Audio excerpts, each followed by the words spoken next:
Hi, I'm Davy. I'm awesome. And welcome to Davy's Awesome Movies, where I review the styles of movies I love. The alternative, B-rated, cult-style flicks. Well, the holiday season is once upon us again. Christmas, Hanukkah, New Year's Eve, all coming. Last year for this time, I did Silent Night, Deadly Night 1 through 3. So I guess I better continue. This one was made in 1990, a year after the third one. And it was directed and written by Brian Yuzna. Also written by Woody Keith, Arthur H. Gorson, and S.J. Smith. And produced by Richard N. Gladstein. Made by Silent Films, and distributed by Live Video and Lionsgate Film. Ladies and gentlemen, the fourth installment to the Silent Night, Deadly Night series. Silent Night, Deadly Night 4. The Initiation.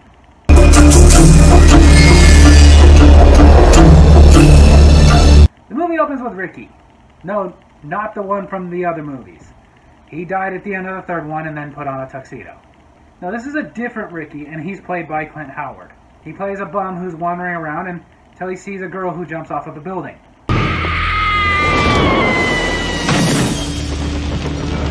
She's also on fire.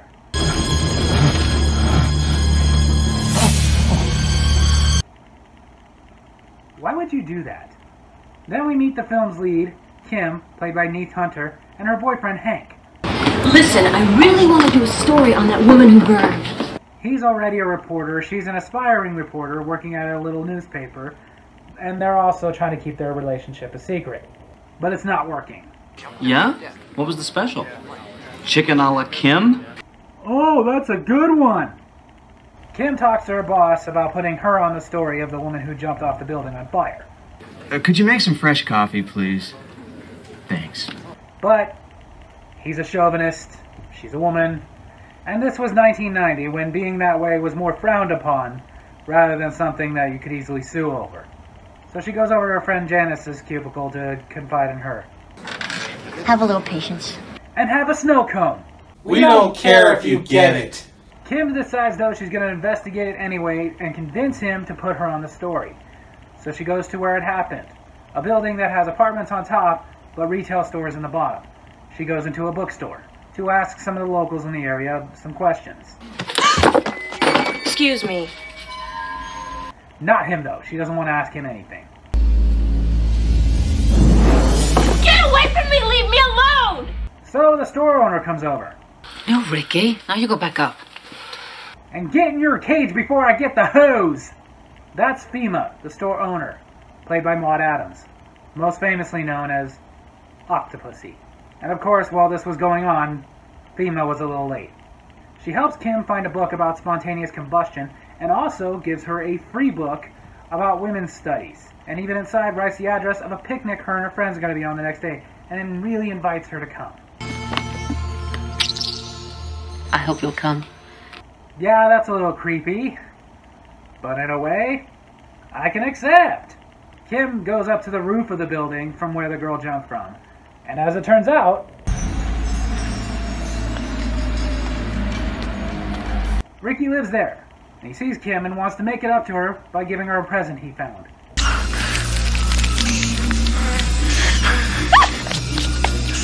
Who's hungry? Kim goes to dinner with Hank to his parents' house for Christmas to meet her parents and his little brother. Although as far as dinner goes, I think after seeing that bug, I'm good for about a week. Merry Christmas to everybody, and welcome, Kim. Merry Christmas. Yeah, by the way, the fact that this is set during Christmas is the closest connection we're going to get to any of the other Silent Night, Deadly Night films. While Kim's getting to know Hank's little brother, Lonnie, having some cocktail weenies and whatnot, Hank drops the bombshell. Kim's Jewish. Oh, Jesus. You know, I have a really hard time believing you did not know your dad was going to react that way. Turns out, Hank's father has some other views.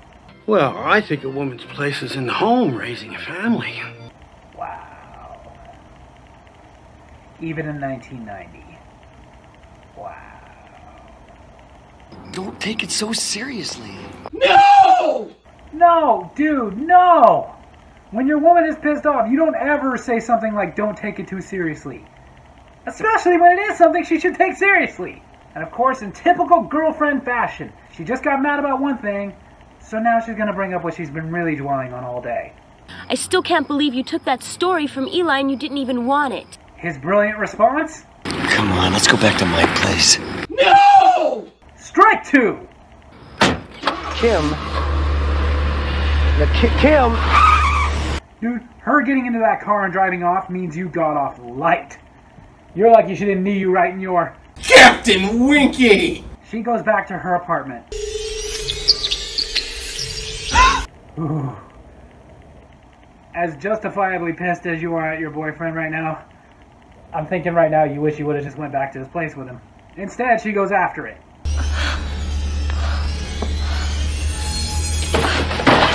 Did you see the size of that thing? Don't grab a broom, get a sword! Then she starts having really bad stomach issues. Which I totally understand. I mean, did you see the size of that roach? The next morning... Are you alright? She just woke up? There's not a chance in hell I could sleep in that apartment knowing that thing was still out there. At the door, though, was Janice. What's the matter? Would you believe me if I told you I was molested by a giant roach? Kim cleans herself up and then decides to play hooky from work and go to that picnic.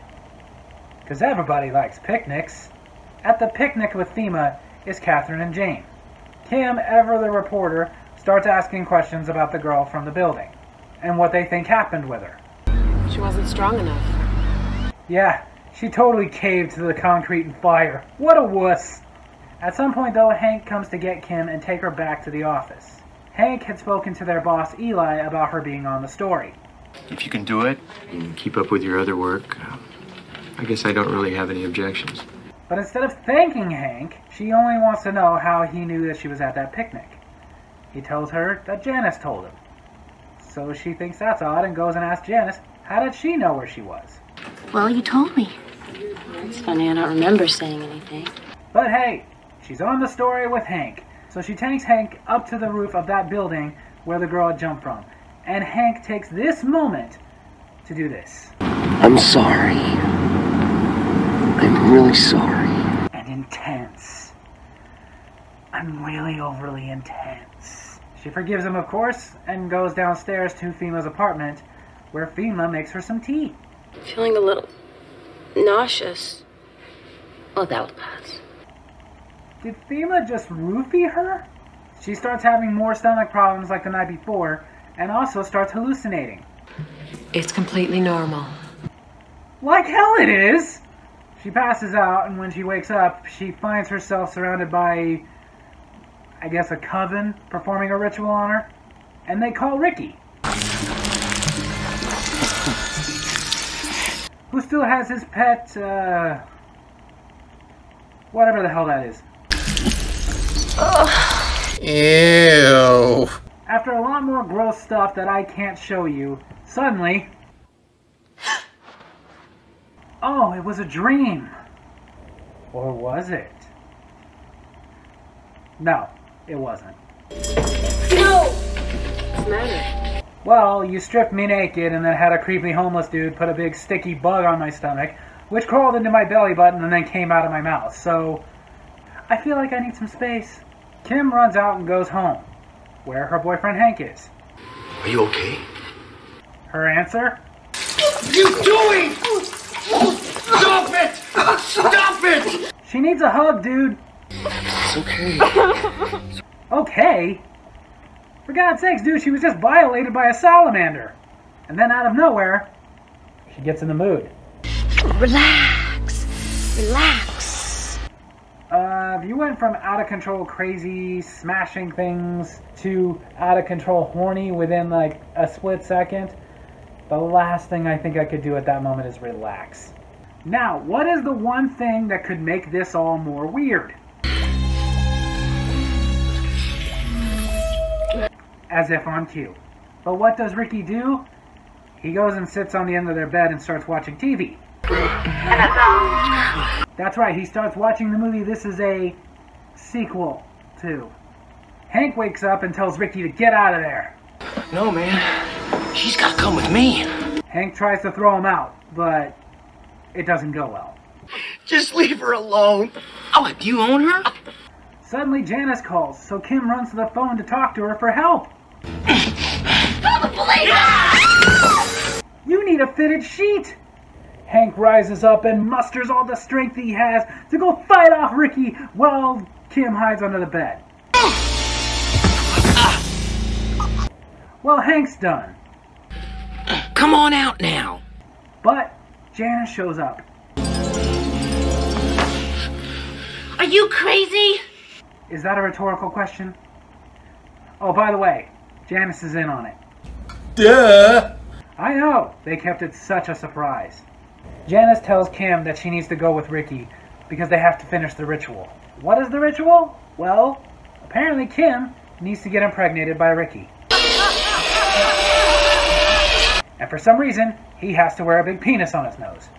The next morning when Kim awakens, Thema tells her about the girl who jumped. She was my daughter. Apparently she wasn't strong enough to get through this initiation.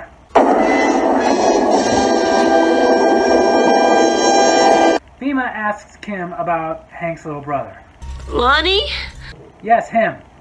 They tell her that he needs to be sacrificed to feed the fears inside of her, or else the fire inside of her will consume her, like the other girl. Now, you have to bring us the boy. Now clean it up! She tries to run, but... And Ricky catches up to her and tells her that the only way it's going to stop is if she does what Thema tells her to do. So she agrees. Ricky drives her to Hank's parents to get Lonnie. Hi, Hank's not with you, is he? Sure he is. He's out in the car. Do you want to come out and talk to him? By the way, Lonnie is played by Conan Yuzna, the son of the director of this movie. Starting to wonder if this was considered his Christmas present. Kim gets Lonnie into the van, and then for no reason, Ricky decides to go take out Lonnie's parents. You know, I don't know if he actually deserved to die, but meh. Because of the cruelty in killing a young boy, Kim is starting to have second thoughts. It's weird that it took this long for her to start having the second thoughts, but... You made the decision when you came to me. This is the final step. all she wanted was a book and for you to answer a couple of questions. So now the moment of truth! No!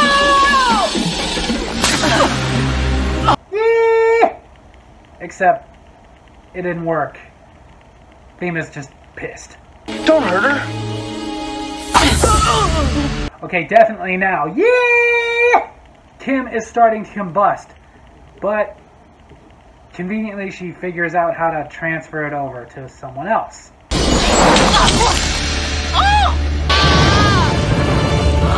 Now we're cooking! And the other girls in this coven thing just kind of go, oh well. It's all over now. Thank God. So there you have it. That's the fourth installment to the Silent Night, Deadly Night series. Silent Night, Deadly Night 4, The Initiation. Or, as it was released in the UK, Bugs. Not Silent Night, Deadly Night 4, Bugs, just Bugs. Which honestly was a more fitting title. Especially because the fact that they call it Silent Night, Deadly Night 4 kind of bugs me. See, the thing is, I'm not a big fan of the tacking on a sequel name just to get it some play. Sure, it worked in the Troll series, it made it funnier that these had nothing to do with each other whatsoever, but in this case, not so much. This movie was actually supposed to be Silent Night, Deadly Night 3. It was supposed to be made a year earlier than it was, but the studio turned it down in favor of what became Silent Night, Deadly Night 3, Better Watch Out, because that was actually a continuing story. Sort of. But then a year later, apparently the studio was just like, yeah, whatever, we got nothing else. However, unlike the other three ones that got at least a limited theatrical release, this one was straight to video. But again, even though this one was always meant to be a sequel, it in no way is. It doesn't connect to the previous three movies at all. Except for the one scene where he's watching Silent Night, Deadly Night 3 on television, and of course, the fact that it's set around Christmas. But even then, it doesn't really feel like anything of a sequel. The other movies were not only set during Christmas, but the fact that it was set in Christmas was a very important focal point. In this movie, it just happened to be around Christmas. Could have been any time of the year, just happened to be Christmas. Not to mention, to me, it didn't tell the same compelling story as the other ones. Now, the other Silent Night, Deadly Night movies were fun in the sense that they had a good story, but they did have some bad acting and cheesy effects, which were laughable and were entertaining. This one had the bad acting and the bad effects, but not really the good, compelling story. And honestly, it wasn't that laughable. Really, the only reason I watched this movie and the only reason I recommend this movie is if you want to see all the Silent Night, Deadly Night movies, then it's got to be in there. But I'm not going to lie to you. In my opinion, of the Silent Night, Deadly Night movies, this is the worst one. And that's saying a lot, considering there is another Silent Night, Deadly Night movie and a remake. But like I said, if you're like me and you're that kind of nerd who just wants to see all of them, then check out Silent Night, Deadly Night 4, The Initiation. Just don't have any expectations. So there you have it. That's my movie review this week. I hope you guys enjoyed it, and if you did, make sure to hit like, hit subscribe, hit that little bell so you get notifications for when I post new videos, and leave a comment. Tell me what you thought of Silent Night, Deadly Night 4, The Initiation. Love you guys.